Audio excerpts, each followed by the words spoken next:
Hey you guys, Sergeant Be Safe here.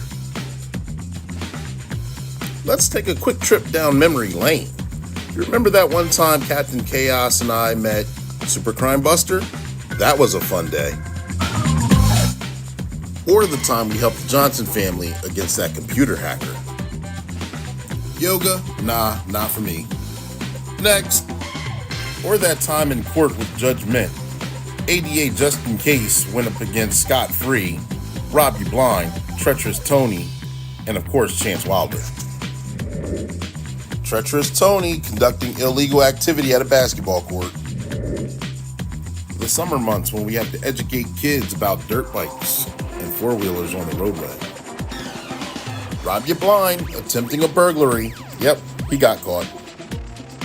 Frequent flyers Rob You Blind and Chance Wilder. They get caught often. Remember the time Captain Chaos and I visited Miss Gaynor's classroom? Yeah, I think he's got a crush on her. Then there was cuffing season with the smoke detector, no gas, and the free coffee.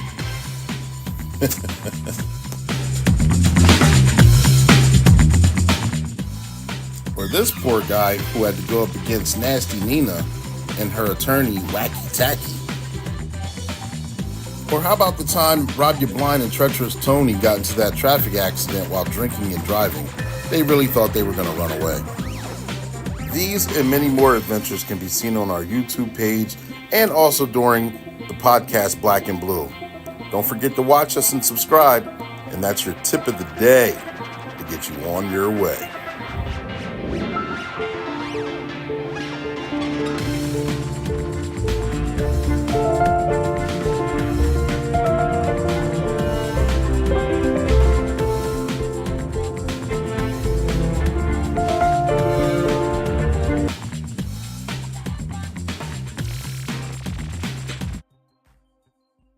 Hey, officer, your keys are in the door. I follow you on TikTok. I've already seen this. By the way, you don't have your seatbelt on, sir. If you'll pull right up there for me. You. Oh no, please don't walk over here. Please don't. Oh, okay. Hi! How can I help you?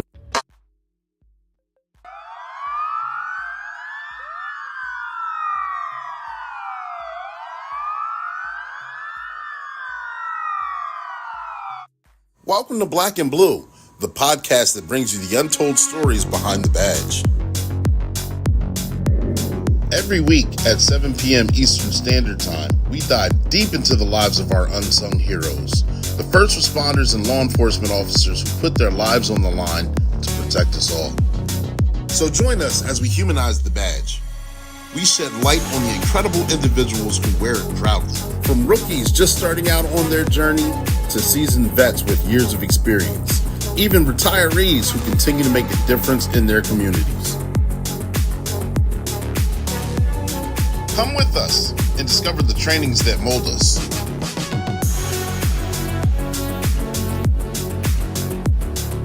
The unforgettable experiences that make us.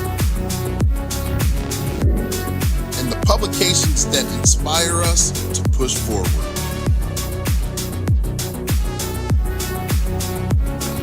So buckle up and get ready to embark on a thrilling journey through the lives of those who protect and serve. This is the Heartbeat, Black and Blue.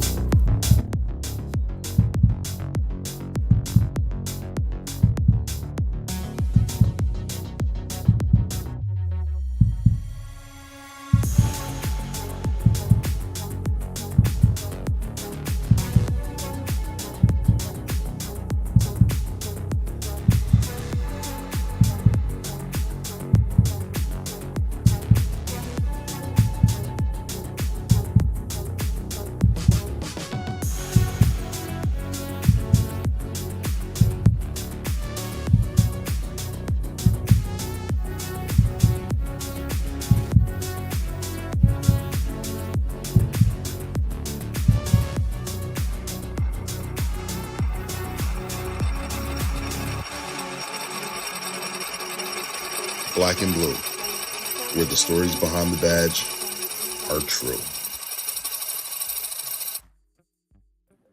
Good evening again. We are back. This is Coach Clee. Ladies and gentlemen, boys and girls, I want to prepare you and introduce you back to Black and Blue. This is the podcast that's just for you, where we humanize the badge. We go live weekly at 7 p.m. Eastern Standard Time. And when we go live with a special guest that's either a first responder or in law enforcement, whether they're rookie, season, or retiree. And then we discuss their training, their experiences, and their publications. And we're not going to fall short today. We went live last week. We had the 2 panel. It was a tremendous show, and we're going to follow up with it again today. We got Jeff Daukas back here. I'll introduce him in a minute, but I got to put some things out there, all right? Make sure you guys hit that like button. Make sure you guys tag, like, share, and subscribe. This is live and interactive. So we're streaming on 5 different platforms right now. We're on 2 on Facebook, even though if you're on the Black and Blue page on Facebook, something's wrong with it. It's not working. Facebook is doing their own thing. I can't control that. But we are up on Facebook. We're on LinkedIn. We're on 2 pages on YouTube as well, either under Coach Clee, Clark Tent, Clee Tillman, or Black and Blue, a variation of all those names, or the coldest. You know, we've got so many different names. And Clee, I was told, CLEE stands for Continuing Law Enforcement Edutainment, because we have fun on this platform as well. Like I said, this is live and interactive. So if you're looking for the shout out, you got to put your name and where you're from in the comment section. I'll give you the shout out that you're looking for. I can't see who's on here because we're on so many different platforms. And there's been a problem with LinkedIn too. I can see some comments and some comments don't show up at all. So if I don't read your comment or acknowledge you, I'm not ignoring you. It's just not showing up on the platform. We're also on, if you have a question, understand that there's about a 5 to 10 second delay. So by the time that you post it and the time that we see it, we'll acknowledge it. We may be on to another topic, but we'll get to it as soon as we can. We got somebody in here right now. Good evening. Seti P's in here, always on time. I appreciate you. Good evening to you, sir. Thank you for tuning in. We got a special guest, Jeff Daukas, in here. We're going to be following up again, talking about leadership, wellness, self-care, so many different wonderful topics that are needed to be brought to the forefront in this first responder and law enforcement community. All right. You guys saw the website, workwithclee.com. It's not scrolling below. Let me get that banner ready. Right there. If you want to be a guest on the show, that's where you want to go ahead and check out the website. Go there. If you're looking to do voiceovers for the Sergeant Be Safe cartoon that aired at the beginning of this and throughout this podcast, that's where you want to go as well. And this platform itself is sponsored by One Way Publishing. One Way Publishing is the book publishing company where I got to write my 5 books. There's behind me, and also ebooks. There's 2 ebooks that came out recently that I did, and their clients just wrote 2 books this past December, I believe it is. See if I can get these pictures up here for you guys to peruse quick. We got Shayla and Sophia Thompson. They got their first children's book out. That's available on Amazon. Got Kay Childs. She was able to get her book out, a book of poetry. The ebook, Sergeant Be Safe and Captain Chaos, and Sergeant Be Safe in the phone scammers. Make sure you guys check those out there on Amazon as well. If you ever have One Way Publishing is a book publishing company where they talk about if you have a mere thought, they can turn it into a book that's bought, whether it's fiction, nonfiction, autobiography, cookbook, whatever, a children's book, whatever it may be, they can get it done. So check that out. All right. I appreciate all you guys that are in here. We're going to have a lot of fun. I am waking up about 2 hours ago from working night shift. I'm not saying I'm sluggish. I'm just excited to jump in here because you know, you guys, I like to bring you the updated and fresh versions of myself and the guests that we're going to have. So without further ado, I'm going to go ahead and introduce them. And you already saw, if most of you saw the thumbnail banner, and it's going to tie right in. It'll make sense momentarily. He's known as the Eagle of Justice. And we were talking about that when we were on the phone a few days ago. I believe it was Friday. Or Thursday or Friday, we were on the phone for a decent amount of time, and we had a great conversation. He's known as the Eagle of Justice. He's also a sergeant with a police department here. He's an instructor. He's a servant leader. He's got over 25 years of service in law enforcement. One thing that resonated with me is he's a protester, negotiator. We can talk about that. We can talk about Courageous Nobility. We're following up again on leader. And leader, one of the definitions I found about leaders in leadership is one person who's in charge, who convinces others to follow, inspires confidence in others, moves them to action, and is the head person running the show. And that's we're going to talk more and more about leadership on this podcast, because leadership is for all of us, whether you're at the top, whether you're at the bottom, because it deals with self-development and self-actualization. And once you know who you are and how you function and striving to get better, you make others better around you. But I'm gonna share the spotlight here. I'm gonna stop talking. I'm gonna bring him to the stage and get these banners ready. Ladies and gentlemen, boys and girls, here's Jeff Daukas. Jeff, are you there? I think your mic is muted right now. Are we good? Yeah, we're good. Loud and clear right now. Bring it. Bring the eagle right here, baby. Let's go. Eagle of Justice. I told you it would make sense in a minute, ladies and gentlemen, boys and girls. So how did you get that name as the Eagle of Justice? How did that become your moniker?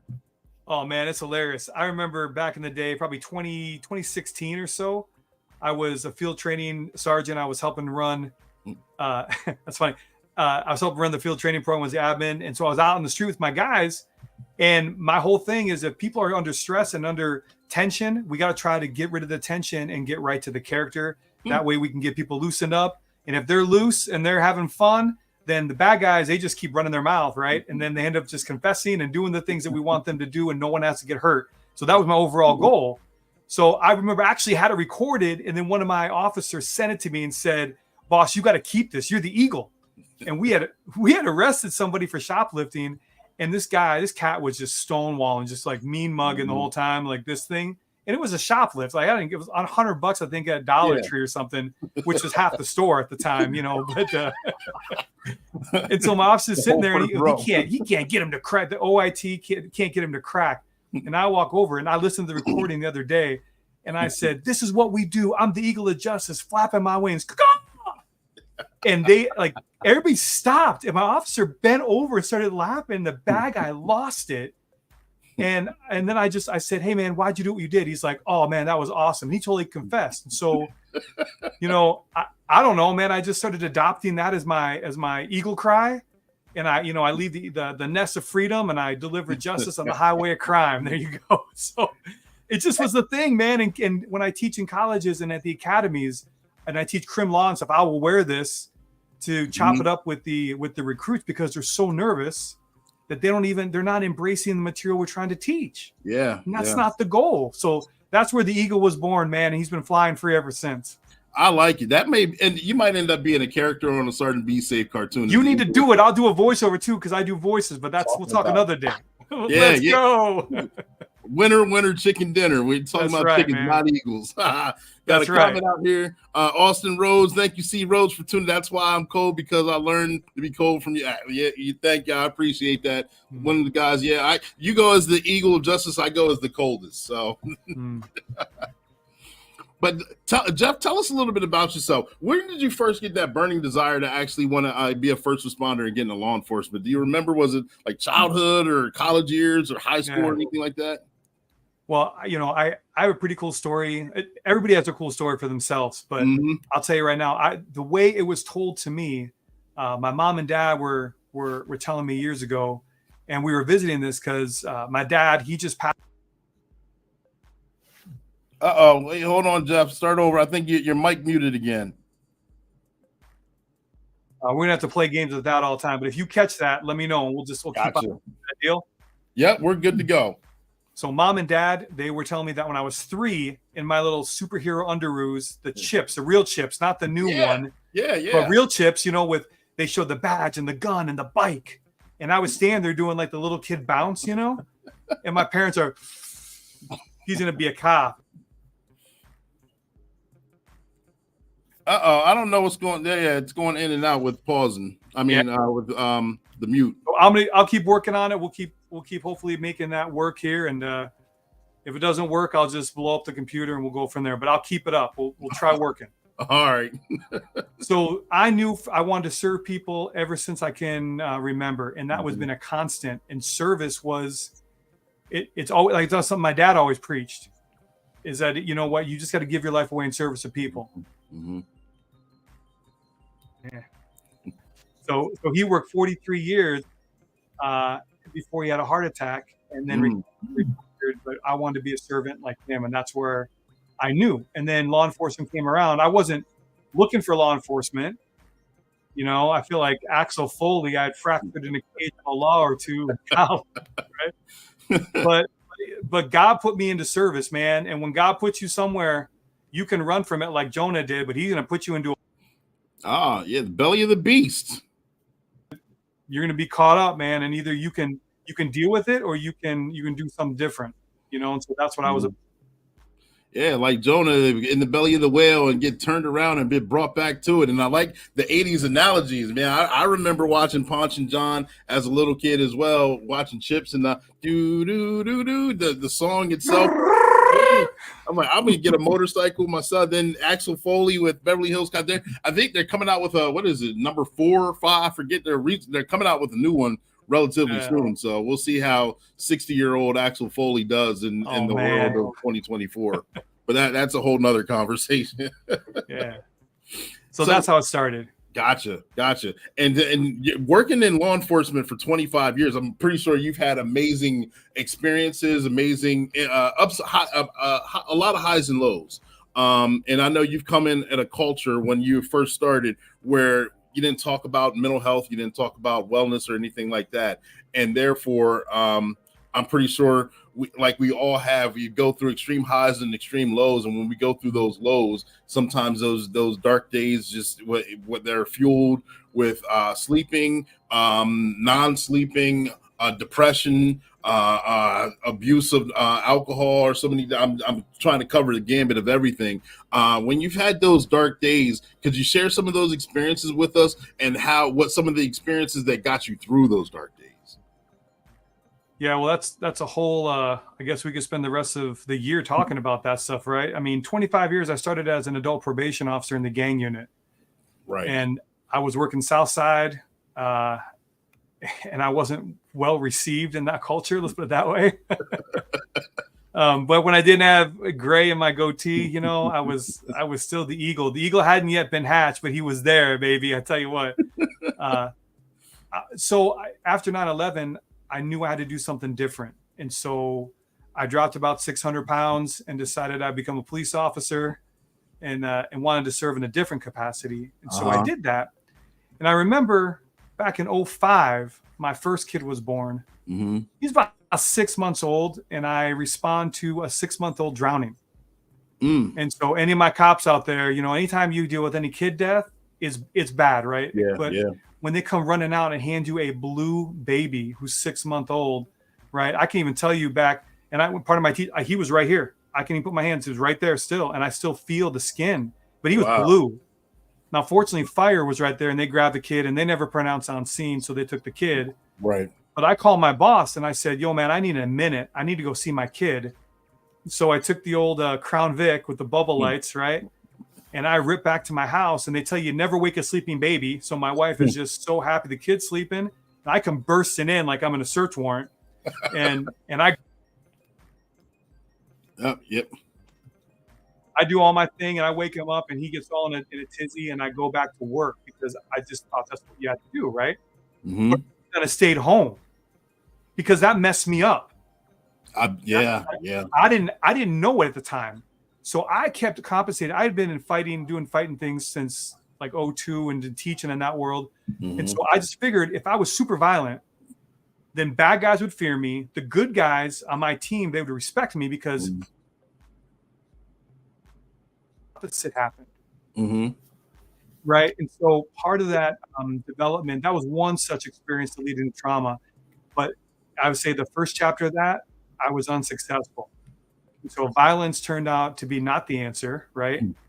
And after 6 excessive force complaints in 6 weeks, all of them were exonerated, but Internal Affairs was like, "Bro, you got an issue, man." yeah, the dudes did what you said, and you housed them, but you know what's going on, and I didn't want to talk about it. Yeah. But you know who wanted to listen? The 3 wise men, Jim, Jack, and Jose. Yeah. Right. And so I was telling my troubles to a bottle, and I got deep, and so. I wasn't really, at the time I was saved by the Lord Jesus Christ in 2005 in April. Okay. I got into leadership at the church in 2013. Okay. I'm an elder in my church now, but I stopped. I'm a recovering alcoholic as of January 27th, 2017. Okay. Well, congratulations. Amen. But that was the thing. Like you just cope that way. I couldn't. Everybody's got the dreams, right? One of the 2 dreams. Mm-hmm. You pull the trigger and it doesn't fire, or you keep shooting old boy and he doesn't drop. Yeah. And so I was homicide. I would all these different things in my career, but ultimately, what ended up having happen is, and some of the things you talk about is self-awareness. And being in the moment, and not running too far ahead of where the Lord wants me, but just being present and taking things for what it's worth. And so that trauma path, Clee, right, that starts in the beginning. Like most cops, they don't even realize it. We weren't talking about it in 01. Right. No one's talking about that. They're talking about getting some terrorists, man. Yeah, I remember. Ego, baby. Yeah, you're going to get it. But the problem is that men and women in law enforcement we were sold a lie. We were sold a lie in that if you work hard and if you always keep it on the positive, then no matter what, people will love you and everything will be good in the end. And it's a fairy tale, but we all know that's not true, right? Right. And so, but they didn't tell us back then how to deal with those days that were dark. Yeah. That were like, how do you deal with? Why am I not talking to my wife? I know Kevin Gilmartin, his book was huge for me, Emotional Survival for Law Enforcement. Oh, wow. Reading that and just looking around my house, telling my wife, I think there's cameras in my house, woman, because how does he know what's going on? Yeah. Because he's writing my story, but yeah. He's writing my story, man. Yep. And all these guys that, like I say, you had Scott Medlin in one of your clips and Tom Sy and Michael Laidler is a friend of mine. We had lunch when he was out. And these are men that have been through some serious stuff. Travis Yates, they can talk about the things that I'm going off on. And I get super passionate about this because you know what happens when you share with, like, if me and you are in the locker room and I'm like, hey, man, that call messed me up. Everybody would stop and look at you. And you get the hard sideways glance like, you're not okay. I don't want you near me. Yeah. I don't want to catch what you have. And so, and that's what causes problems. And you want to talk about some real stuff, we get into, I teach on how to prevent officer suicide. And like, you had a guy with a gun that puts a gun to his head. What are you going to do about that? We're trained with everybody else, but then we go home with the gun every night. Yeah. I mean, there's some real stuff here that we need to really get into. We need to be men. Yeah. And men own it. Men will get in front of it and say, the thing that causes me the most pain is what I want to share with you, because maybe you got something that'll help me. That's what men do. Yeah. And women, if you're watching right now. So. You know what that reminds me of? It's very you hear in our culture in law enforcement and first responder, the culture is, you know, while we're on, if we got to go take a door, I got your back. If we got to go check a warehouse or building, high profile, low profile, no matter what, if it happens while we're working, we all, you know, hey, I got your back, I got your six, we're good to go. If they jump out, we're going to nail this guy together and blah, blah, this, blah, blah, that. And we're all good. Hey, how you doing? Good. I'm great. We got the bad guy. Let's do the paperwork. Cool. High five. Everything's good to go. Then after, you know, the adrenaline wears off and you're able to start processing things. And now that we know more about how the brain works and how we as first responders process things, we know that some can process it immediately or have immediate reaction to it. Others, it may take a day or two. It may take a few months and then years. Yeah. And then once that's over with, we go back to those same guys and like, hey, you remember that burglary we responded to? We set up a perimeter. I've been having dreams about that. Oh man, take care of work together, but take care of your personal life alone. You know, that you don't bring your personal life here to work. If you're having dreams, take some melatonin and sleep harder. You know, let's get together, have a few beers. Beers knock me out, or a few drinks. Liquor knocks me out. You'll sleep longer. You'll forget about it. Time heals all wounds. And we hear those same phrases and monikers over and over again, and we learn that that's not the case. That actually leaves a scar on us that doesn't heal, and that scar becomes a gaping wound until it finally festers out and consumes us. And like you said, suicide is one of the highest killers for law enforcement and first responders, and education and communication is a way to combat that. I would agree, but I will tell you too that other things that come up when you betray your oath. Like there's a guy I just recently connected with, Dick Odom, Thin Blue Connect, good man, and has a tough story, but the end of the story is not yet written. And he and I talk weekly. Okay. And I tell you, that's the kind of stuff you betray your oath by little things.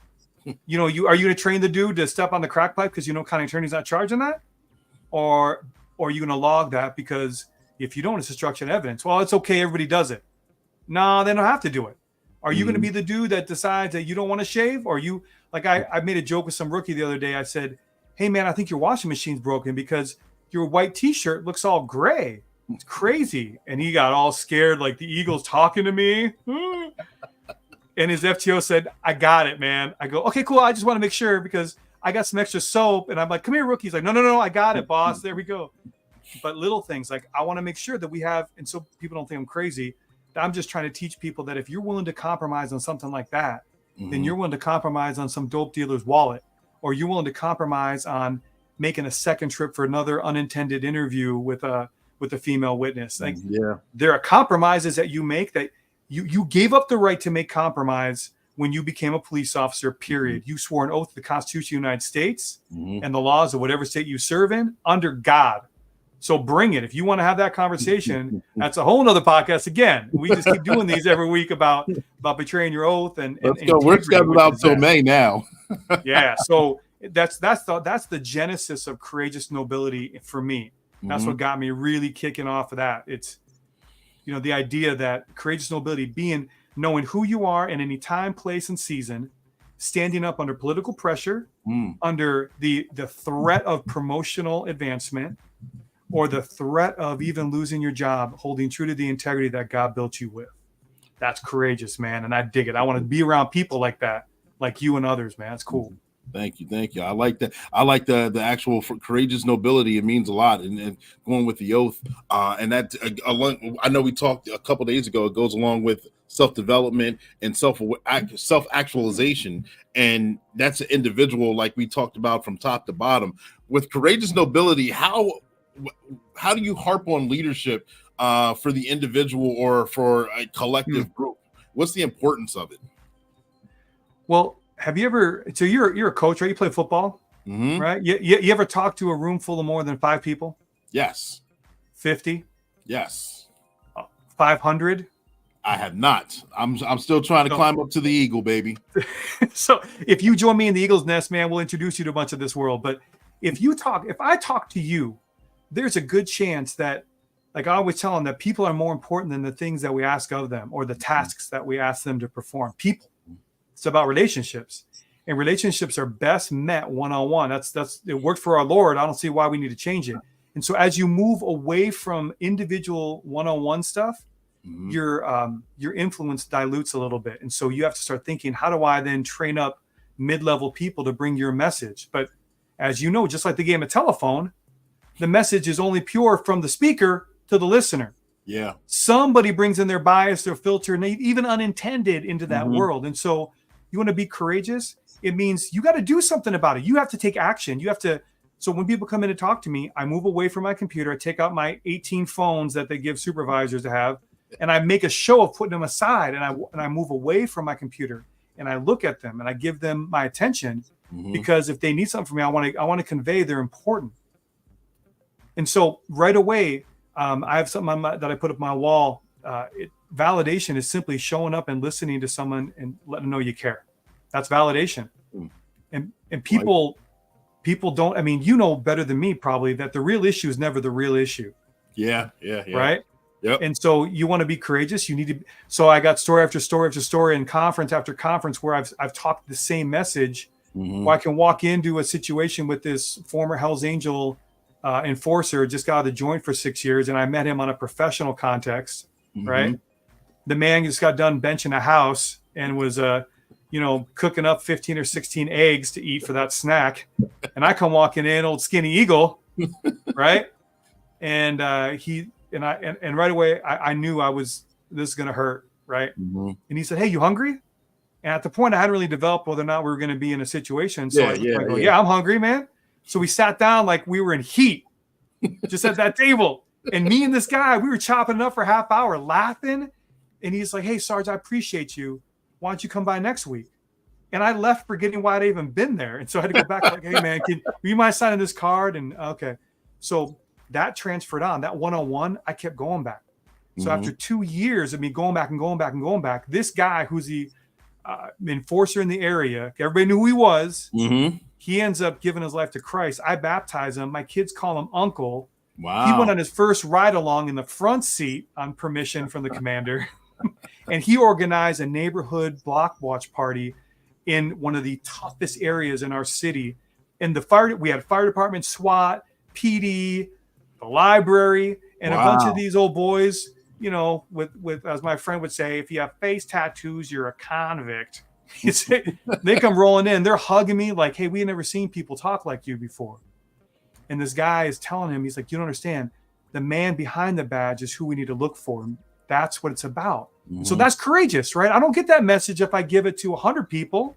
Right. They can read my Substack. But you want to talk one-on-one? Then I got to work like Santa's little elves the day before Christmas to get into your world. And you got to be willing to do the work too. Would you agree? Absolutely, 100%.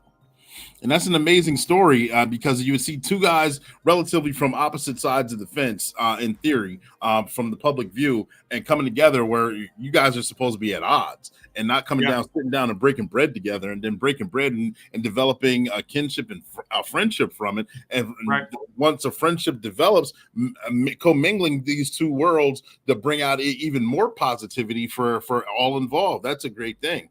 It's a great thing. It is. And you know what? Just in case people don't think that I'm all about hug a thug and, oh, it's kind of like rainbows and unicorns. It's not. Mm-hmm. From 2002 to 2007, people tried to disarm me 9 times on the job. So, you know, it's not, you guys all know, if you're listening right now and if you're not an exposure to law enforcement, that's real. That stuff happens. And but you know what, if I were to define myself by the failures in other people's lives, then I stretch beyond my little tiny area of influence and I move into the huge area of concern for the rest of the world. That's tragic. Yeah. Define myself by the hearts of the people. If you reach one, you know, our chief says right now, he says, I'll give you 10 hours of pay to go play basketball. I think your mic went, yep, you got it. So I was saying that the chief wants to pay us to go play basketball with kids in the park because they're going to bring their families and show that apart from the eagle being able to hit from deep in the seats every time consistently, and then I'll bring their kids, and the kids will bring their parents, and they start seeing us differently. And yeah, maybe the kid gives me, hey, you want to check that house over there? Or I look at him and I tell him, I go, hey, Ralphie, what are you doing, man? And he tells me, he's like, I got dope in my pocket. I'm sorry. And you go, okay, well, stop doing that. You know, no hope with dope. You need to pass on grass. Give them those slogans out there. But that's the thing. But it doesn't matter if you don't have relationships. Yeah, absolutely. I agree. That's a part of community service and community engagement. Ladies and gentlemen, boys and girls, we're going to pause for the calls for a Start and Be Safe cartoon commercial, and we're going to jump right back into it. I'm going to give you a heads up on the next question I'm going to ask is the conversation that we had over the phone where you said you work with a certain department. You don't work for this department. When you go out on traffic stops, you introduce yourself, and before your rank, title, or who you are, you show them that you're human, and you humanize that interaction. I want to talk a little bit about that when we come back. But before we do, we got to start and be safe. So ladies and gentlemen, boys and girls, stand by. We'll be right back.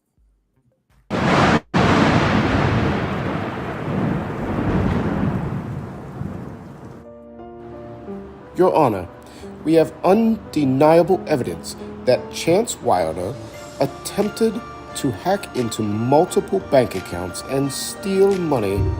We request the maximum penalty. That's right, Your Honor. Chance Wilder is a menace to society, and we must put an end to his hacking shenanigans. Objection, Your Honor. My client is innocent until proven guilty. We believe there's been a misunderstanding. Chance Wilder is a misunderstood genius, not a criminal. Order in the court. Let's hear the defense's case. Your Honor, I present to you Chance Wilder's latest creation, the Hacker Helper 3000. This incredible software was designed to protect innocent people from cyber threats. Chance's intentions were pure. Objection, Your Honor. This is just a ploy to distract us from the real issues at hand. Indeed, Your Honor. We even have evidence of Chance Wilder's hacking attempts. He's gone so far to have left a digital signature saying, "Catch me if you can." Chance Wilder, I've heard both sides of the story. Hacking is illegal. Since you like to take wild chances, I sentence you to community service, where you use your skills for good, helping organizations protect themselves from cyber threats. Oh man, no money? And community service? Shut up and take the deal. Well, there's another good job done by our district attorney, just in case. It was a team effort. And there you go, folks. Justice was brought to Chance Wilder, but I'm pretty sure he'll be up to his shenanigans again. So tune in, and that's your tip of the day to get you on your way.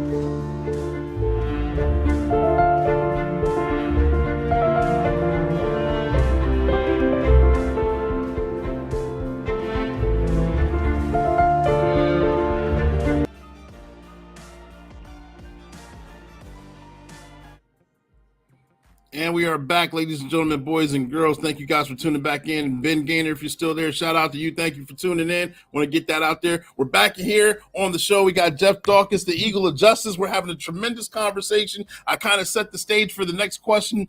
So I gave him a ground ball right here. So it's real easy. And it's not trying to set him up, but in a bad way, but just to give him a heads up, because the conversation that we had a few days ago while we were over the phone really resonated with me. And I truly appreciated, Jeff, the conversation that we had. And a lot of things stood out. And that was one of the things where you said during a traffic stop or an interaction with someone with the public, whether it's negative or positive, you introduce who you are first before you introduce your title and give them the professional spiel. You say, hello, I'm Jeff Daukas. I'm with this department, and I'm here today because of this incident, and this is how we're going to get through it. Can you elaborate on that for me a little bit, please?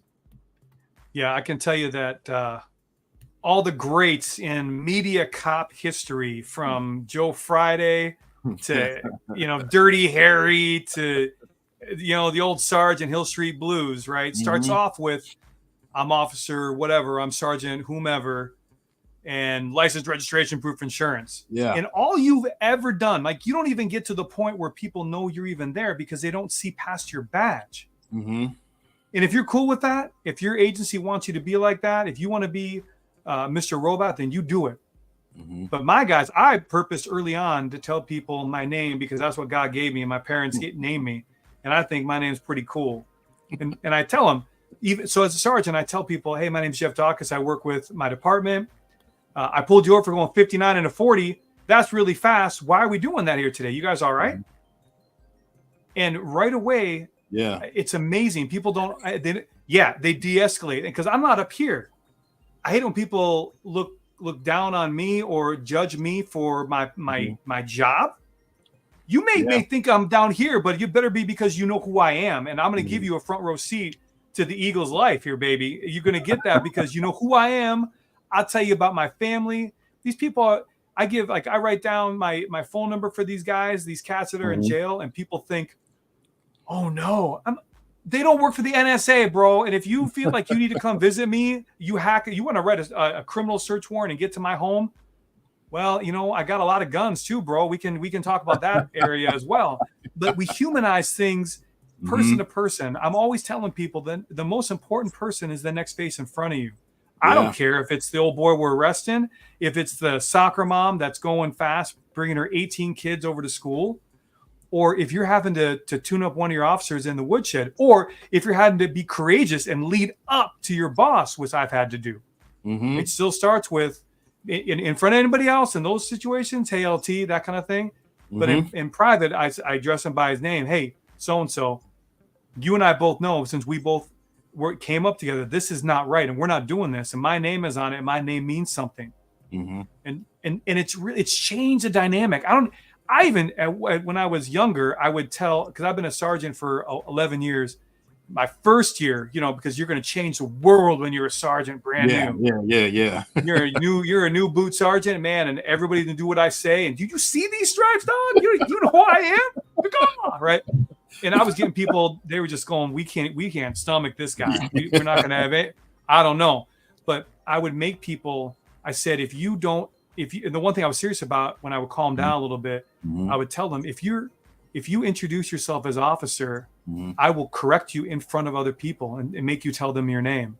It got so bad where I had guys that were willing to, they were stitching their names on their shirts, would say their first initial, last, they were putting their full name, like, Daukas is crazy, man. If I forget, I don't want the eagle to go, right? Eagle over my shoulder. Move back, man. I got it. Yeah, the talons, baby. You don't want the talons of freedom to come at you.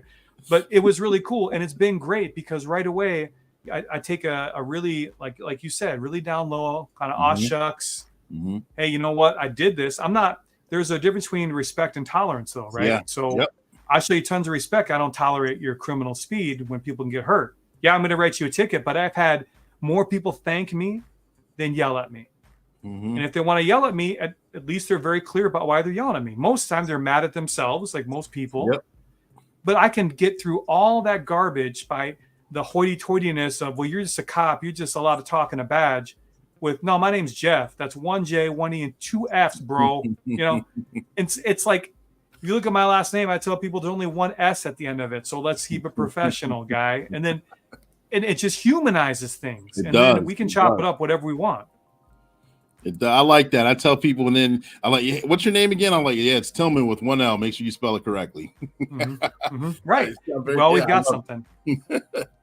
So with Courageous Nobility and talking about leadership, how do you think that cultivates with agencies here across the nation? If anyone would implement leadership within a platoon, within a unit, within a team, within a department, however the agency breaks down, what are some of the positives that we can take away from, especially in this current climate of law enforcement and first responders throughout the nation? Again, now you're booked through June because we're not going to stop talking about this stuff. I know.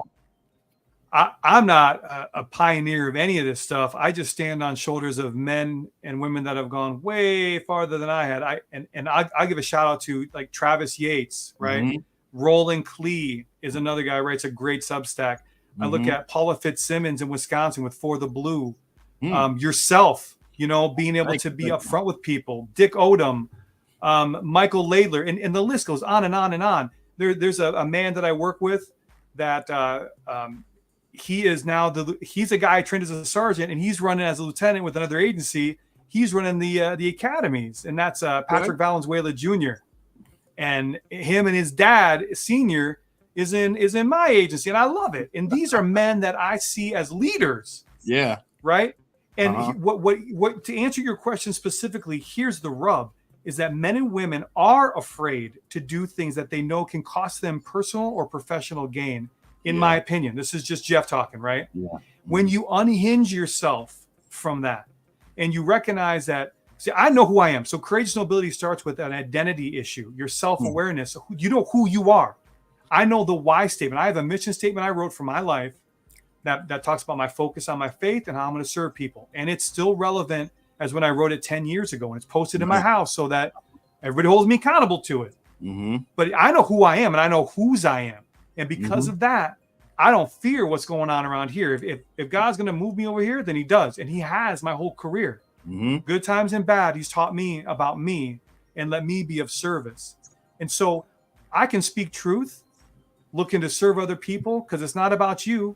It's about other people. Right. And I think that's what's missing. Courageous nobility. You want to be noble. Most of the time it's egg-shelled around pride. Nobility comes at a titled cost. Well, you know who I am? I'm a commander. I'm an assistant chief. Nah, bro, your name's Jim. And I helped you and your wife 2 days ago put in some stuff in your garden, bro. So like, simmer, Jim. And it's just, you just look and go, what happened to these same people that when we were all 10 years old, you'd pick that dude because he seemed to be the best at the job. Yeah. Yeah. I wanted that dude because he's the fastest playing Red Rover. That dude could shoot from deep, so I want him on my team. It didn't matter race, color, creed, religion, age. It didn't matter. Guy, girl, whoever was best was put in position to do the most good. And we've lost that. We need to go back to that. We need to go back to saying, I'm not going to, and I'll cut it straight right here on the podcast. DEI stuff, when you want to talk about DEI, didn't earn it. DEI, baby. That's what didn't earn it. Okay. And you want to get rid of Heather McDonald with the Manhattan Institute. She just wrote an article about the disparate logic behind racial inequity and meritocracy going away, about how you can't look at somebody anymore for their works, I have to look at you based on a set of standards to make our department look better or to make my job look better. You want to be courageous? You want to be courageous? Let's go find the guy selling dope to kids and let's take him off the board. Let's go help the people that are in their 8th time of domestic violence statistically. And let's help this woman be empowered to get rid of this guy. Let's help families, instead of spending 10 minutes to solve problems that took 10 years to develop. Why don't we change a little bit as cops and go, hey, my name's Jeff, and I know what it's like because my dad just died of cancer, and I'm a recovering alcoholic. And I don't know what else to do right now except to sit with you and hold your hand. Why don't we have conversations like that and not worry about your buddy, yucking it up at you in the corner because, oh, look at him, he's so weird. When they in their heart know that they have all this stuff they need to get out, but they don't know how or who to bring it to. That's courageous, bro. And that will change an entire world. And I'm not kidding. Travis and I talk about this. Travis, with Courageous Leadership, the Courageous Leadership Institute, and with Jeremy Wade, Mission First Alliance, man, you got to get with these guys. These guys are moving the needle where we all want to be. That's important. So there's my 10-minute answer for the next couple of years. Hey, you summed that up pretty good. Instead of taking up June like we have slated, but sir, that is a great answer. And those are great highlight points on leadership and owning it in the moment as well, and being out there on the field. And again, we all got into this profession to be of service. We know it's the ticket to the best show on the front row seat of the best show on earth. And we got into it excited. We got into it. I don't care how much they pay us. I'm going to do the best I can. And then, we kind of slowly simmer, but we all got into it for whatever our why was. And our why was still boils down to being of service, and then being of service to ourselves as well within our community, the law enforcement community. And like you said, you put yourself out there, you're vulnerable. You like, you know what? I know what it's like for a family member to pass. You know what? I know what it's like to have a bad day and want to go have a drink for whatever reason. I know exactly what that's like. I cannot speak in this moment because I don't know what the right thing to say is. And I don't want to just blow smoke up your ass either, just saying some of the wrong stuff. So therefore, all I can do, I'm going to sit here. I'm going to hold your hand. I'm going to rub your back. I got your shoulder. Right now, it's just me and you. We got this. We can sit here. We don't even have to talk about anything, but I just want to know that we're in this thing together. Serving and protecting means more than just putting bracelets on people, and it certainly means more than having people press hard because there's 4 copies. Serving and protecting. If we're going to be servant leaders, it means that we better be masters of followership. Every first-year cop should be able to teach a master class on interpersonal communication. Because we learn how to read tone and voices and body language, and we learn how to get into the hard stuff because it's the heart stuff. But they don't, they don't teach the first-year dude that the 10-year dude got. They don't teach you what to do with the heart stuff once you have it. When I hold someone's hand and I hold their heart right in my hands, it's a precious time. When someone opens up and you get that moment where they open up to you, what do you do with it? And that's courageous, man. That's serving and protecting at a level that this community hasn't seen. I got story after story after story. Guys, girls, black, white, they leave. They start with the perception. Within 30 minutes, they leave and they're hugging me, crying, saying, I never met anybody like you. And I go, well, that's because you haven't been speeding around me a lot, but I can do that. We can fix that, right? But men and women are waiting as cops. They don't even know they want to say stuff like this, but we all do. If we just lived our interview, to your point, let's live out our interview, man. Let's make the 5-year guy, the 10-year, 15, 20, 25 years. Let's live our interview. Let's show people that there not only is a different way, but this is the different way. That's the way we started, man. Yeah. That's when Sir Robert Peel, right? Those Peelian principles gets the Dolbys going, right? I mean, it's the same stuff, man. Police are the community are the police. And so how do you make your community better? And if you're not in it to win it for that, get out. That's what the song says, right? Yep. Good point. We can talk about this all day long. I'm enjoying it, and you're hitting highlights that are highly needed. But one thing I do want to ask you is, and I may even have the title wrong, how did you get into protest negotiations? I know there's been a lot of controversy in law enforcement through the past years, leading up to about 2020. I think we hit the pinnacle, at least for this time frame, on things that could go wrong. And then we had the protests and riots, and it was just a very heightened.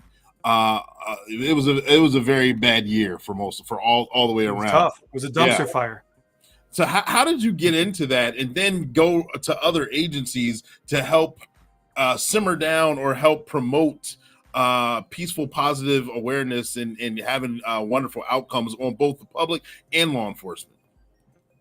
Well, it didn't always start off looking to be peaceful. It started back in 2006. My agency realized we were going to host a mega event, and they realized we probably should get ahead of this and get somebody who's talking to people. So, the special ops people were doing their whole thing, talking to other people that had hosted the same event. And they said, well, you need to have a team of people, the meet and greets, so that your field force people who are the hats and bats, they understand who they're going after. Right. Right. So I was a grenadier in that thing. And like I said, I was about, how do I get that 37 millimeter, and I'm putting smoke in people, or we got the pepper ball guns and the paintball stuff. And I was marking like we're at the WHO conference in Seattle, right? I feel like I'm Knight Rider with the hood on, just hitting. But so I thought I was gonna be that guy, right? But then they look at me and they go, dude, Daukas sounds a lot like Daukas. So why don't you just go ahead, and you need to be talking to people and chopping it up with these guys. Doesn't matter who they are, I can talk to them. And so I started doing that. I started in 2006 on a team of 6 people. We just would go in contact. We'd go and, we'd drive over other cities and listen to the people speak a month in advance. And we do the advance work, right? We do the scout work and the relational stuff, and we'd help them get to where they need to be in our venues. And so it was always really good. And we started to get noticed for that. So that it actually started off, it was called the Civil Disobedience Unit. That's how it started. So around 2014, right after Ferguson, I had been on the team ever since, and I got promoted in 2013. I petitioned, the sergeant left, and I asked if I could run the unit.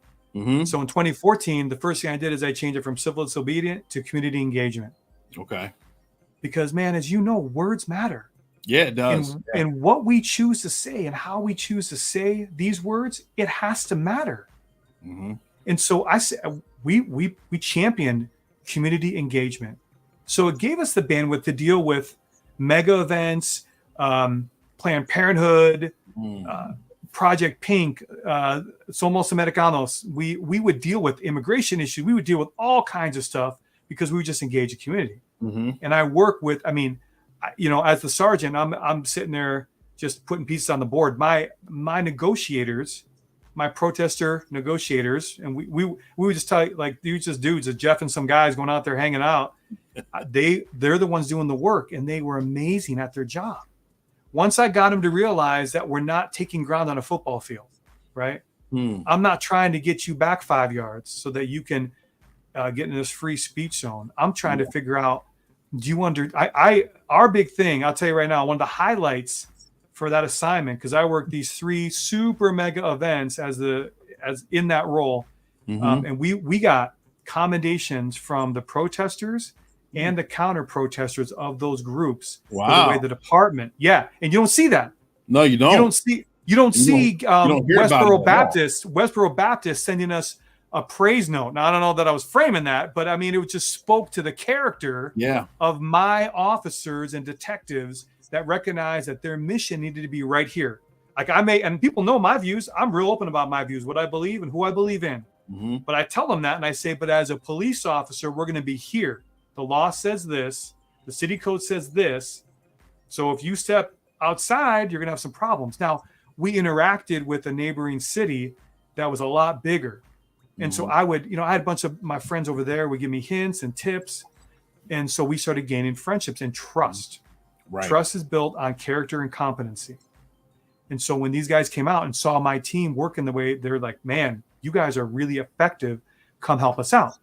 And so 2020 blows up and people start lighting the dumpster fires all over the world, right? That kind of thing. Yep. And so I'm listening on TAC channels to the neighboring agency, like full on riots. Their city is burning to the ground and they're calling us and we're out there helping, trying to stay involved, but just trying to stay back a little bit because it's kind of their thing. Yeah. And my city didn't have one disruption. We didn't have one reportable event. Wow, and that's for good. a major city. Well, yeah, and what does it speak to? It speaks to groundwork of engaging the community, where the community recognize that, yeah, you step out of line, my department, we're gonna stop you like a narc at a biker rally, okay? But but if it doesn't have to be that way, then we'll soon we'll have a piece of apple pie and talk about freedom in America, baby. We can do that too. That analogy just got me stuck. That's there you go. Stop. And I stole that. I'm sure a comedian. I may have had that from years ago. I think it was Dennis Miller said you can stomp like a narc at a biker rally. So it's not mine, but that's funny. But that's the thing. When the community trusts the fact that hey, they may not like the fact of being held accountable. Few people do. My kids don't like it. I don't like it. But you know what? They got to respect it. They got to respect it because a land without laws. We are the only place in the world, if you look around, Clee, that is policed by civilians. Essentially, civilians. Yeah. Military. Right. Being a veteran, you go around the world. I've had a chance to train in different countries with a lot of the defensive tactics and things like that. And their military comes in and you step out of line, they just shoot you and move on, bro. Yeah. There are ditches on the side of the road because that's where the bodies go. And people don't understand without a civil code, without adherence to respect to the law, which I love, which I've devoted my life to. Without that, man, we are going to be overrun, and it's whoever has the biggest stick. Yep. Boom. Absolutely right. Yep. Mic drop on that. Boom. I'm loving it. Stand by, ladies and gentlemen. Again, Sergeant Be Safe's got a few words. We're going to come right back. All right. Get your questions ready. We'll be right back.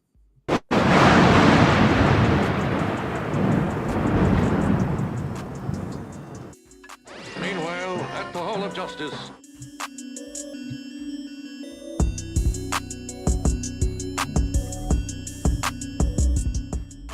Jump too hard, don't stand too close. Hello, Sergeant Be Safe, Captain Chaos. I'm your new district attorney, Justin Case. Hello, Justin Case. Nice to meet you. Yes, it's a pleasure. I'm glad we're all on the same team. Yes, locking up bad guys. Let's go inside the courthouse and see the judge. We have bad guys to put away. You are absolutely right. Let's go inside and get to work. All rise. I am the Honorable Judge Mint. Good morning, Your Honor. Attorneys, present your closing arguments. I'm a defense attorney scot-free, and my guys didn't do it. The proof has been laid out, Judge. Sergeant Be Safe and Captain Chaos caught these guys red-handed. What you mean red-handed? Order in the court. I find these three guilty on all counts. Ooh. Well, I'm out of here. I'm innocent. I didn't sell crap. What do you mean guilty? I don't hack. Good work. Yes, job well done, team. I just want to say good job to our brand new district attorney, Justin Case. And from me and Captain Chaos, that's your tip of the day to get you on your way.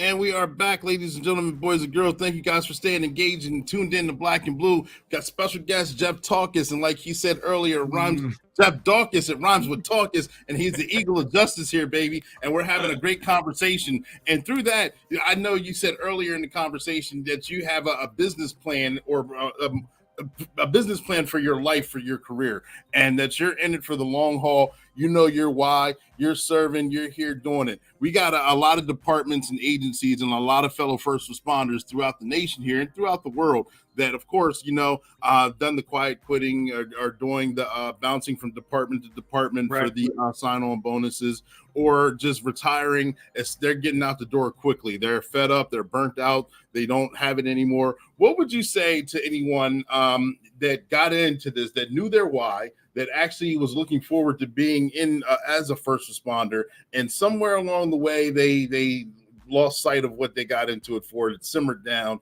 and now they're looking to get out. What would you say to those that may need to reignite their passion for being a first responder, if at all possible? Well, I'll tell you, if people want to reignite their passion, then that is a whole different thing than, like you said, the quiet quitting. That's the people that have made the decision in their mind that no matter what, Tuesday at 5, I'm done. Yeah.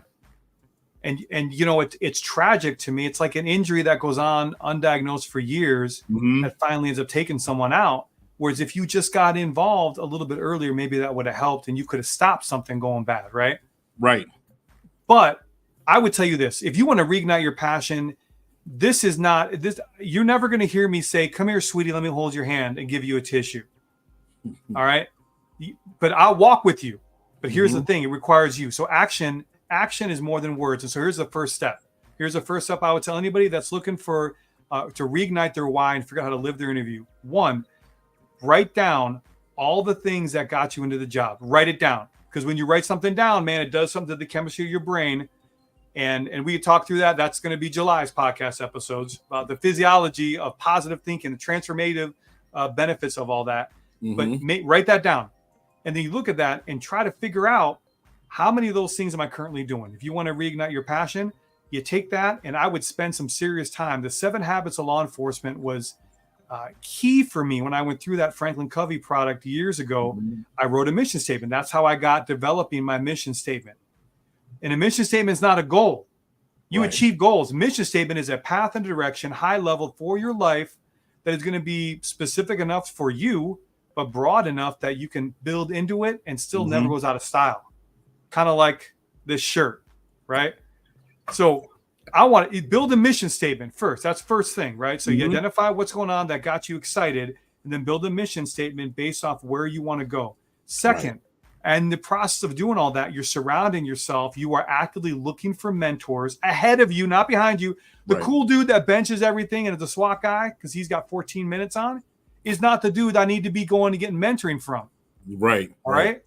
So you find a mentor or mentors, maybe 1 or 2, and you have to do the work. You have to go to them and say, your hat in the hand, and go, "Excuse me, sir, may I have another?" and get into their world, get into their orbit. And so from a supervisor standpoint, so you have that first thing is identify what got you going and set a mission. The second thing would be to develop a plan and surround that plan with mentors. Now, for my guys, it blew the mind of my department when I said, "Hey, what are we doing for career development for our guys?" And they looked at me like, "There's tests coming up. They can take them." I go, no, you're missing it. So as a leader, and I did this for myself too, I said, where are you going to be at the first year? Where are you going to be at the third year? Where are you going to be at the 5th year? Right. And if we did our job right, we'll do that whole thing 4 times. And I'm telling you, I helped walk through the first year was just introducing themselves to command staff and getting hour-long meetings so that selfishly the first time they got a discipline thing, they would know, oh, it's Clee. Well, Clee could never do that. We see Clee's heart because Clee and I talked last week. Right. And relationships are key. And then they start picking up tips. These rookie guys, these 1 year, 2 year guys. That's the first year. And then I'd say, where do you want to be in 5 years? Well, I want to be K9, I want to be SWAT, I want to be FTO. All right. So the 3 years are that bridge work. How do we get there? How do you get there? What trainings, what certifications, what skills do we need to do? What classes? And then I would work hard this is where that emotional bank account comes in. You have to build into that early so you can draw from it. So when I called the assistant chief and I said, I know you're going to be looking at approving a class and here's the money and you're not going to want to do it for these guys, but here's why you need to. And he would say on the finger, come here, and go, okay, because you're asking, I know you wouldn't ask if you didn't believe because you're a man of honor and character. Right. And so we're going to do this. And I'm going to say, this is how you build into people. And so you want to reignite that passion. You got to remember your legacy. Remember you and I talked about that? I don't know what my legacy is going to be like. People don't measure their legacy. It's the next generation that measures the effectiveness of your legacy. But I would challenge people first, again, right? If we're going to take those notes, that first step is identify your why, identify what got you going. Second thing is write that mission statement surrounded by mentors and run it through with them. Yeah. You may think you're great. I'm going to be a great canine, but it turns out you're not a good canine. You hate dogs. You're allergic to them. Well, that ain't going to work for you, bro. You'll be a great detective, though. and have people that know you build into you and mold you a little bit, because that's leadership and followership, a give and take.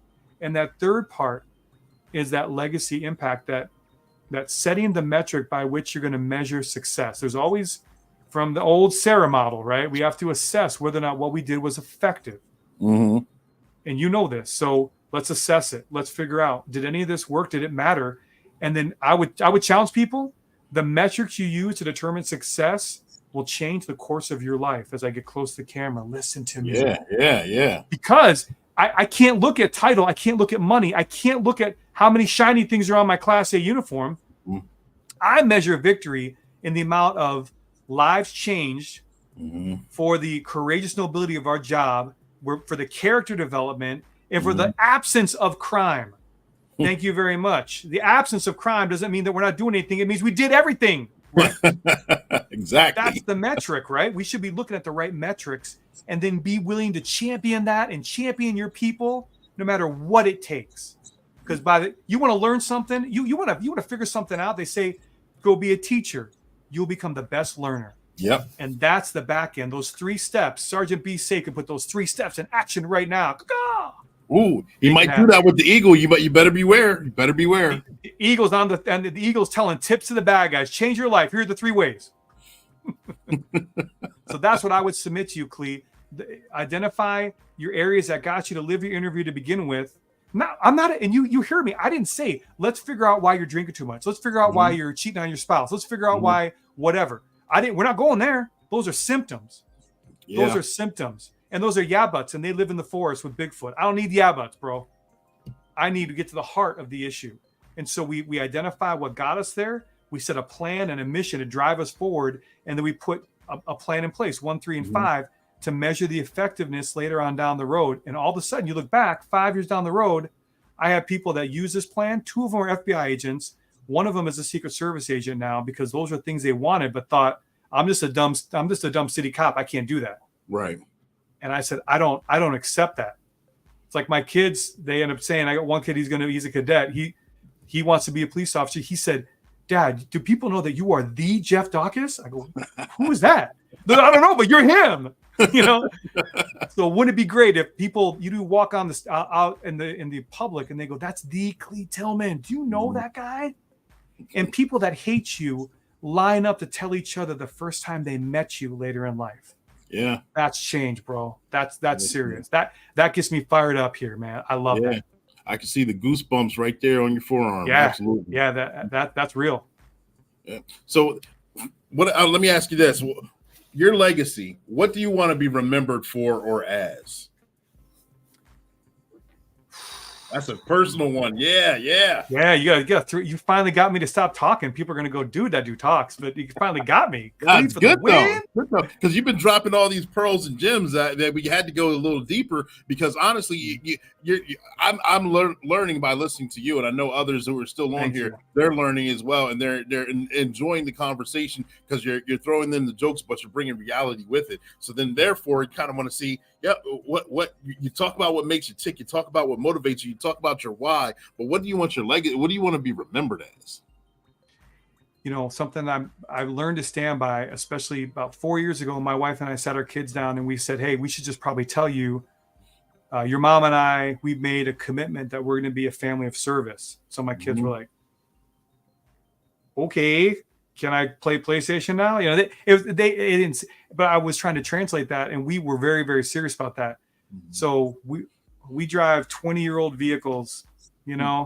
I can't wait till it's Monday because that's half price day at Savers. So my metrics shifted. When I realized who I serve, when I realized that there are people that we arrest that maybe are just 2 choices, Clee, 2 choices away from where I am. 2. Yeah. They're not bad people. They never had some of the things that you and I had. They never had someone standing in the gap for them. And so I think, what does my legacy look like? My legacy looks like this. How I would measure success. Yeah, big thumbs up, Garth. Big values the legacy. Exactly. Let's live it out. So my legacy statement ends up looking like, do people, they may not remember my name. They may not remember what I said, but they'll remember how I made them feel. And they'll remember the course of action that they're on in life. Go, you know, this crazy old dude, I remember talking to him. And when he was talking about being a homicide detective, it was this. And we talking about being a bank robbery guy is this. And when he was field training, it was this. But ultimately what it got down to is, and I pride myself on this, like I know my officers' spouses' names. Yeah. And I know what position their kid plays in soccer. Are you willing to be there? Because here's what kills me, man. I keep my phone on 24/7, and that's a throwback to the detective days. Mm-hmm. But I don't have to anymore. I'm up at 3, baby. And you want to come find me at 3, you better have a search warrant. Okay? But I keep it on because I told somebody years ago, hey, if you need something, call me. Yeah. And guess what? Somebody did at midnight. And I look at the phone thinking I'm getting up at 3. Yeah. And I got up and I had an hour-long phone call with this guy who later on said, you don't even understand. I was ready to drink myself to death. And it shook me. It shook me. Yeah. And you do not, if you're listening now, guys and gals, do not be the person. That's funny. Do not be the person that is going to say, oh yeah, you can call me day or night. And then at 8 o'clock to 8:15 is really when you're available. And otherwise you swipe the other way. That makes you a jerk, not a servant. Yeah. If you're going to say it, do it. You got to live, stand by it. Yeah. Yep. Absolutely. And that's legacy, because legacy is going to be, did I help people in their life move the needle closer to an understanding of who created them to be who they are, and why the greatest show on earth needs a ringleader every call for service, and you're it. Batter up, baby. That's what I'm about. Man, accountability. Dick Odom's in here. Yeah, man. Yes. Listen, and that's why I keep asking questions, because you keep dropping gems. I appreciate it. Jeff, it's a pleasure to have you in here. And we discussed so many different things on this podcast, on this platform right here. And through the course of conversation, I may have forgot to ask a question, or I may have jogged your memory on anything that something that you wanted to discuss but didn't have the opportunity to. Is there anything else that you would like to share with us right now? The floor is yours. Well, I appreciate that. First of all, I'll tell you, I get full screen now. Yeah. Zoomed in. Now I'm Batman, Dick. There we are. Okay, so I will tell you that the things you're doing, and I just want to encourage people, because right now, when I first started writing, that was published in these magazines by people, and they were looking at stuff going, who is this cat? It doesn't matter who I am. If the message I'm talking about today resonates with you in some way, I would encourage you to reach out to me. I can be reached at Courageous Nobility at protonmail.com. That's PRONTON mail.com. Courageous Nobility at protonmail.com. We can start a dialogue. You can see the stuff I've written, and I have like 6 podcast episodes of Trust the Truth with Jeff Daukas. Bam. That's on jeffdaukas.substack.com. And you subscribe for free. And I would say get involved. And so if the floor is mine and I get anything to say, and this is my 25-cent elevator speech to the chief, here's what I would say. Nobody that I met right away is going to say the value of being a police officer is that I preserve democracy in a constitutional republic and I uphold liberty. No one says that. They're about I protect, I serve, I this, but that is what you do. And Plato wrote in the Republic that without the guardians, the whole democracy crumbles. The cobblers and masons may fail to do their job, is what he writes. Yeah. And there has been, giants of literature and people that are way smarter than me and that all these letters in front and behind their names, but we're all saying the same thing.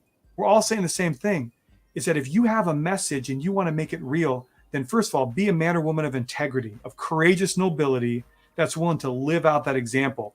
If my life is going to be a guide to somebody, then I better make sure that the skeletons in my closet have all been addressed, or that everybody knows about them, so that there's no foothold to make me look sour. I don't want to be disingenuous. I want to be transparent. And I'll tell you right now, if you can do that, if you're listening now and you're wondering, as an officer, a sergeant, a lieutenant, I got commanders that are talking to me about this stuff saying, yeah, but you know what it's like for me. Really? Jim? We'll use that, right? Really, Jim? Yeah. Because we were barbecuing at your house last week and you're telling me about your third mortgage kind of thing. So why don't we just have a second and realize that the people that we're called to serve and protect are not that different from us. And when they see who we are, then we can be who God made us to be in the job. And you can fly free with the eagle, free of charge, at the greatest show on earth. Jump on in. Man. How can you beat that, man? That mic drop on that. Yeah, listen, that's the way to end the show, isn't it? That's I like hanging with the eagle, baby. Yeah, that's it. And you know what? We can do this as many times as you want, as long as I can serve people in some way. Travis and I, we laugh about this. That guy's he's one of my mentors, one of my heroes in this whole chasing down construct. But at some point, people stop knocking, and we are a generation away from forgetting the liberty and the freedom that you and I are sitting here chopping it up about. And we'll laugh and stuff, but you go on the job and I go on the job, and we may have to be called to take someone's life. Mm-hmm. We may be called to save someone's life. Mm-hmm. And how many generations are we away from when people don't care and say, well, the military's got it. It's somebody else's problem. It's not mine.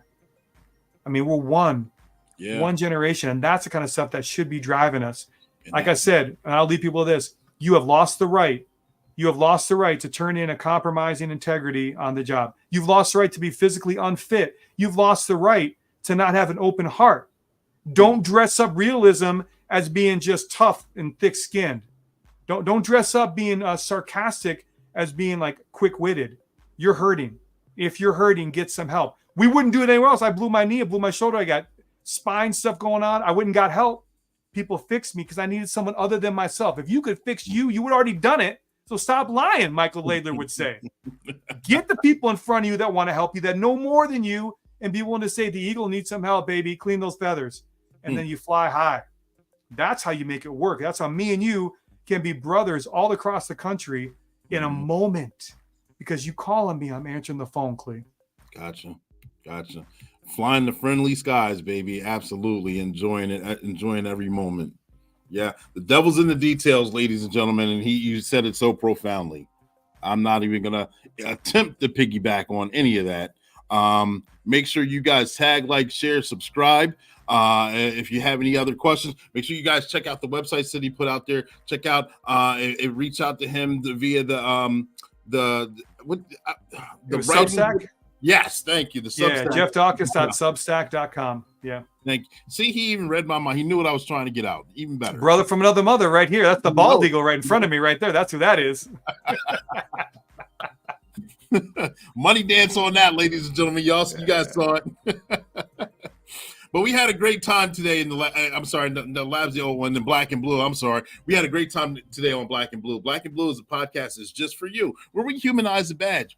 We talk about individuals who are law enforcement or first responders, their trainings, their experiences, or their publications, whether they're rookie season or retiree. So make sure you guys tune in. We go live at 7 p.m. Eastern Standard Time weekly. And yes, I know last week it was Thursday, I believe it was. Today we're Monday. Next week it'll be a different day. Sorry, the schedule fluctuates. You just got to go with the flow. And we don't have a locked-in schedule, but we're going to have a lot of fun doing it. I got a special guest coming next week. I'd love to tell you who they are, but I'm not going to because I got to leave you with the cliffhanger.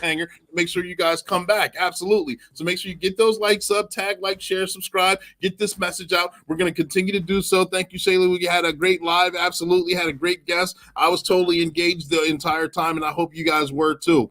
I think I hit all the points right there. Ladies and gentlemen, boys and girls, make sure you guys take care of each other, take care of your communities, take care of your families, so we can go ahead and live our best lives together. And we're going to continue moving this needle forward. All right. 10-4. Over and out. See you guys. What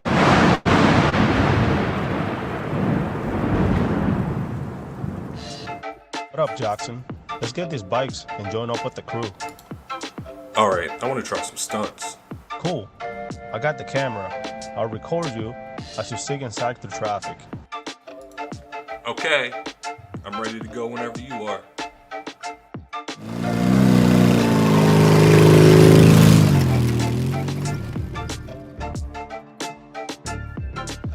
Hey fellas, I hope you don't plan on riding those dirt bikes on the street. That's illegal activity. You guys don't have the proper gear to ride. The bikes also need inspected, insurance, and registration.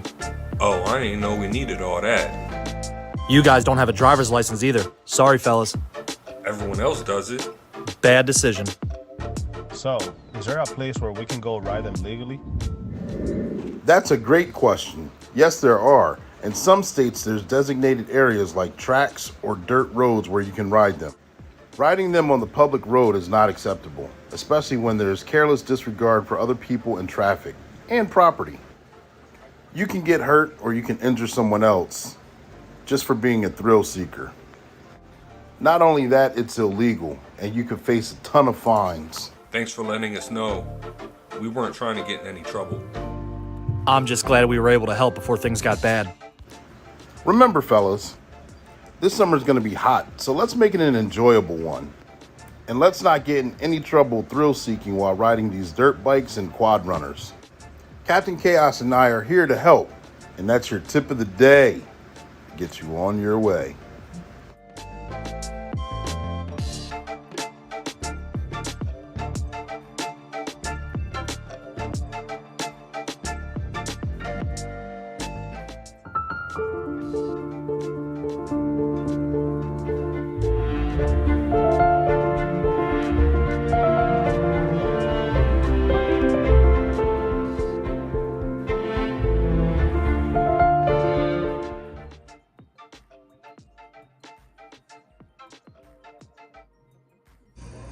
I'm not a bad cop. I never once said you were. It would be real simple if the problem was bad cops. It ain't.